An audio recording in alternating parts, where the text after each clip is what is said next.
নমস্কার, আমার রাউত স্পিচ এই অর্থ সংক্রান্ত ইউটিউব চ্যানেলে নতুন ভিডিওতে সবাইকে স্বাগত। আমি সমীর কুমার রাউত, আমি একজন মিউচুয়াল ফান্ড ডিস্ট্রিবিউটর এবং এক্স ব্যাংক অফিসার। আজকে আমার আলোচনার বিষয় হচ্ছে যে যখন কোনো বিনিয়োগকারী বা ইনভেস্টর কোনো মিউচুয়াল ফান্ডের কোনো একটি স্কিমে টাকা রাখতে চান, তখন ওই স্কিম সম্বন্ধে তিনি কিভাবে কোথা থেকে বিস্তারিত জানতে পারবেন এবং ওই স্কিমের কোন কোন বিষয়ে তিনি ভাববেন, যেটা নিয়ে তিনি বুঝতে পারবেন যে এই স্কিমটি তার পক্ষে নিরাপদ এবং সুইটেবল। এবং এই স্কিমে টাকা রাখার আগে তিনি কি কি ডকুমেন্ট ভালো করে পড়বেন এবং সেই ডকুমেন্টগুলো কোথায় কোথায় পাওয়া যায়, যেটা তার এই বিনিয়োগের ক্ষেত্রে সহায়ক হবে। আর এই স্কিমে বিনিয়োগের পর তিনি ধারাবাহিকভাবে কিভাবে জানতে পারবেন যে এই স্কিমটি আউট পারফর্ম করছে না আন্ডার পারফর্ম করছে, তার জন্য তার কি কি ডকুমেন্ট টাইম টু টাইম পড়তে হবে। আর কিভাবে তিনি তার পোর্টফোলিওকে সাজাবেন সেটাও বলবো। এবং আমার অভিজ্ঞতা নিরিখে আমি যেভাবে বিভিন্ন ভিডিওতে বলে থাকি যে আপনারা বিনিয়োগকারীরা এখন এইভাবে চলুন, এই কাজগুলো করুন, এইভাবে প্যানিক থেকে দূরে থাকুন, এইভাবে আপনারা ধৈর্যশীল হন, আমি সেগুলোই আপনাদেরকে আজকে বলবো। এছাড়া আমি আরেকটি বিষয় নিয়ে ভেবেছি, যেটা আমার ভিডিওতে বিভিন্ন কমেন্ট এসছে, সেটা হচ্ছে বিনিয়োগকারী মারা যাওয়ার পরে তার নমিনি এবং যে লিগাল হেয়ার্সরা রয়েছে তারা কিভাবে বিনিয়োগকারীর গচ্ছিত টাকা তুলতে পারবেন এবং সেক্ষেত্রে কী কী কাগজপত্র ডকুমেন্ট যে এএমসি অ্যাসেট ম্যানেজমেন্ট কোম্পানি বা ফান্ড হাউসে সাবমিট করতে হবে। এবং এক্ষেত্রে আমি আপনাদেরকে জানাবো যে SEBI securities exchange board of India তারা একটি নতুন নিয়ম করেছেন যে এডিশনাল ইনফরমেশন নমিনি সম্বন্ধে সেগুলো তাদের কাছে দিতে হবে এখন থেকে, না হলে এখন থেকে আর কোনো ফ্রেশ পারচেস মিউচুয়াল ফান্ডে করা যাবে না। এই নিয়মটি জারি হয়েছে, তবে এডিশনাল পারচেস করা যাবে। যাই হোক, আমি বিস্তারিত আলোচনা করার আগে আমি শেয়ার মার্কেটের আজকে ওঠানামা নিয়ে আলোচনা করব। আপনারা মাঝখান থেকে আমার এই ভিডিওটা কেউ স্কিপ করবেন না, কারণ আমি টাইম টু টাইম এই ভিডিওতে আরও অনেক কিছু বলে যাব। যাক, আজকে দেখা গেছে যে বিএসসি সেন্সেক্স প্রায় 320 পয়েন্ট প্লাস ছিল এবং মার্কেট আজকে পুরোপুরি পজিটিভ সব ক্ষেত্রেই। নিফটি 50 ক্ষেত্রে দেখা গেছে 81 পয়েন্ট প্লাস। এদিকে মিড ক্যাপ যে ইন্ডেক্স সেটা 218 পয়েন্ট প্লাস। অনেক দিন বাদে মিড ক্যাপ ফান্ডে ইন্ডেক্সের ক্ষেত্রে প্লাস দেখলাম অনেকটাই। যাই হোক, এই ক্ষেত্রে 203 পয়েন্ট প্লাস হচ্ছে স্মল ক্যাপ ইন্ডেক্স, প্লাসই রয়েছে। কারণ আজকে বিশ্বজুড়ে সেন্টিমেন্ট পজিটিভ, খুবই পজিটিভ। কেন? কারণ বিশ্বের বাজারে একটি বড় ঘটনা ঘটেছে, সেটা হচ্ছে ফেডারেল যে কোর্ট মার্কিন যুক্তরাষ্ট্রে তারা আজকে ঘোষণা করেছেন, তারা একটা ভার্ডিক্ট দিয়েছেন। সেটা হচ্ছে ডোনাল্ড ট্রাম্প এতদিন ধরে রেসিপ্রোকাল ট্যারিফ যেটা উনি আদায় করছেন, সেই ক্ষেত্রে এখন থেকে আর সেই কালেকশনটা করা যাবে না। এটি একটি বিরাট একটি ভার্ডিক্ট এই কোর্ট দিয়েছেন, federal court of international trade আমেরিকার। এটা একটা পজিটিভ খবর, কারণ মার্কিন প্রেসিডেন্ট এতদিন ধরে বিভিন্নভাবে বিভিন্ন অছিলায় বা বিভিন্ন তার ভাবনা চিন্তা হঠাৎ করে মুড হলো যে তিনি এই দেশকে বলছেন এত% তার শুল্ক হার হবে, অন্য দেশকে বলছেন এত% হবে। এছাড়া চীনের সঙ্গে তো সংঘাত লেগেই আছে। হঠাৎ করে দেখা গেল চীনে 145% আপ ছিল শুল্ক হার, রেসিপ্রোকাল ট্যারিফ, সেক্ষেত্রে কমিয়ে 30% করে দিলেন। এখন আর সেটা চলবে না, এই আজকের একটা খবর। আর দেশের বাজারে যে পজিটিভ সেন্টিমেন্ট সেটা হচ্ছে যে সেবির যে ফর্মার সিইও ছিল, তার নাম হচ্ছে সুমন্ত কাঠপালিয়া, তাকে এবং আরও 4 জন সিনিয়র অফিসার ছিল, তারা ব্যাংকের শেয়ারের ক্ষেত্রে ইনসাইডার ট্রেডিং করেছেন বলে যে অভিযোগ ছিল, সেই ক্ষেত্রে সেবি বলে দিয়েছে যে তারা সিকিউরিটিজ মার্কেটে তারা আর অ্যাক্সেস পাবেন না। এই দুটি বড় খবর রয়েছে। যাই হোক, আমার ভিডিওটি আপনারা পুরোটা দেখবেন এটা আশা করব, এবং যদি ভিডিওটি ভালো লেগে থাকে তাহলে ভিডিওটি লাইক করবেন এবং আমার চ্যানেলটিকে আমাকে উৎসাহ দেওয়ার জন্য আমার এই চ্যানেলটিকে সাবস্ক্রাইব করবেন। মিউচুয়াল ফান্ডের সমস্ত বিনিয়োগকারী একটি কথার সঙ্গে সুপরিচিত, সেটা হচ্ছে read scheme related documents carefully before investing in mutual funds. প্রত্যেক বিনিয়োগকারীরই উচিত হচ্ছে যে কোনো একটি মিউচুয়াল ফান্ডের স্কিমে বিনিয়োগ করার আগে সেই ক্ষেত্রে এই ডকুমেন্টস বিস্তারিতভাবে পড়ে নেওয়া, তাহলে তিনি তার স্কিমটি নিরাপদ কিনা তার পক্ষে এবং সুইটেবল কিনা এটা বিস্তারিত জানতে পারবেন। প্রথম ডকুমেন্টসটি হচ্ছে সেটি এসআইডি, মানে স্কিম ইনফরমেশন ডকুমেন্টস। এখানে স্কিমটি সম্বন্ধে বিস্তারিত তথ্য থাকে।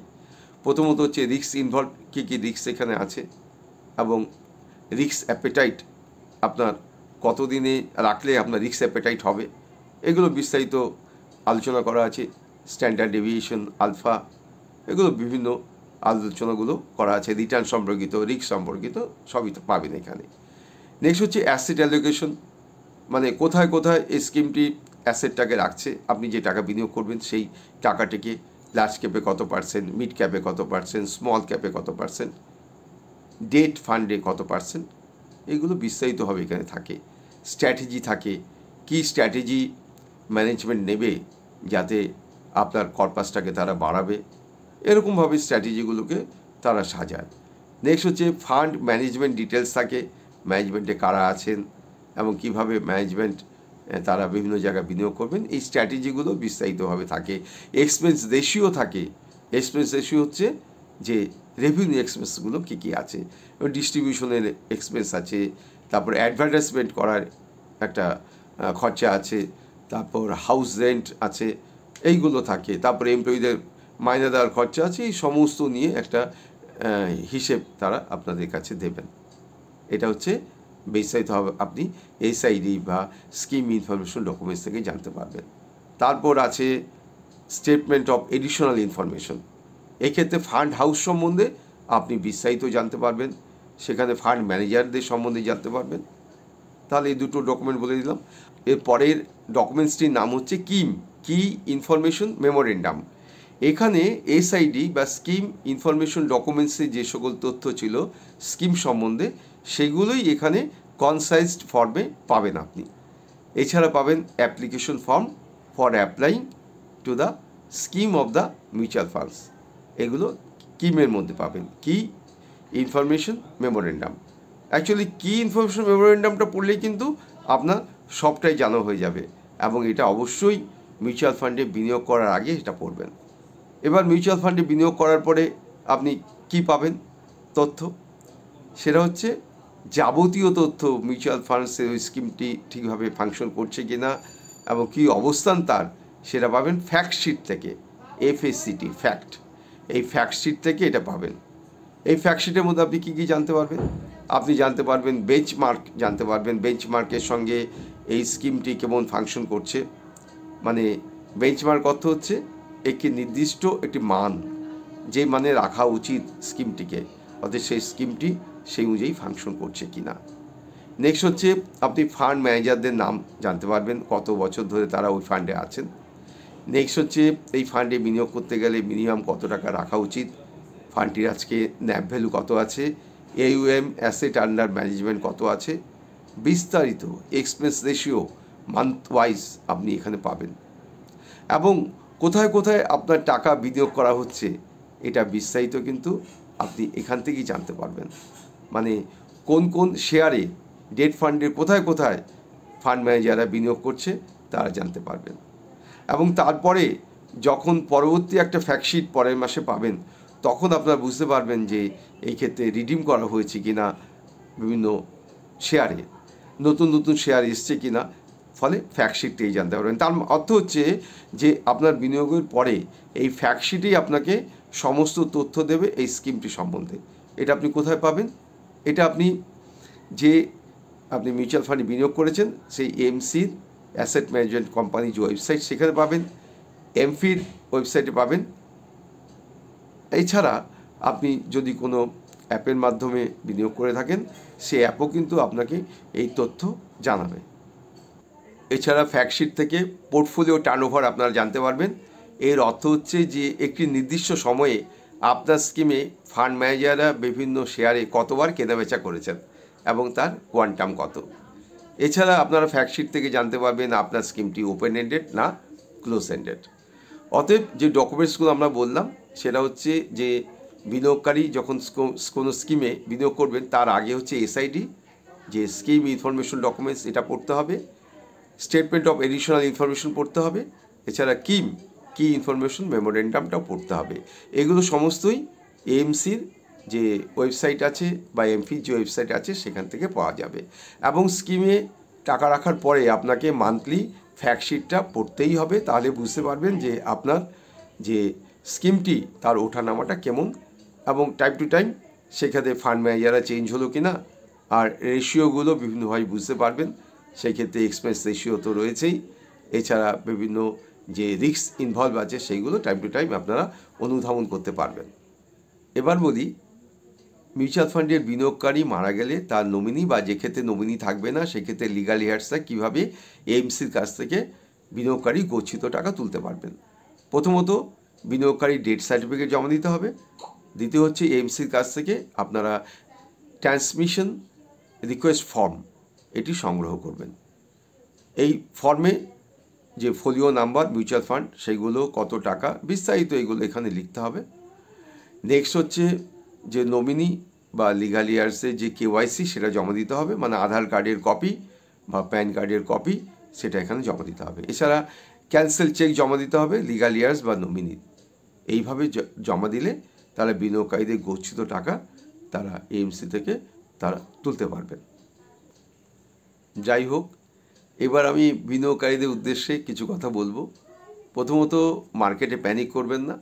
তার জন্য আপনারা কিন্তু ডেলি আপনাদের যে মিউচুয়াল ফান্ডের পজিশন, ন্যাব ভ্যালু, এটা দেখবেন না। নেক্সট হচ্ছে সেক্টরগুলোতে যদি আপনারা বিনিয়োগ করে থাকেন, বিভিন্ন সেক্টর রয়েছে, গোল্ড একটা সেক্টর অবশ্যই, এই ক্ষেত্রে ডিফেন্স সেক্টর রয়েছে, বিভিন্ন সেক্টর রয়েছে ছড়ানো। সেই সেক্টরগুলোতে কিন্তু ডাইরেক্ট আপনারা নিবেশ করবেন না, মানে মিউচুয়াল ফান্ডের সেক্টর ওয়াইজ যে ফান্ডগুলো রয়েছে। আরেকটা তো ধৈর্য অবশ্যই রাখতে হবে এই মার্কেটে। আরেকটা হচ্ছে যে ক্যাটাগরিতে অন্য অন্য যে পেয়ার যে স্কিমগুলো রয়েছে সেগুলো কেমন চলছে, এগুলো কিন্তু আপনাকে টাইম টু টাইম দেখতে হবে। এর অর্থ হচ্ছে যে সবসময় আপনাকে এই মার্কেটে নজর রাখতে হবে যে আপনার স্কিমটি ঠিকভাবে চলছে কি না।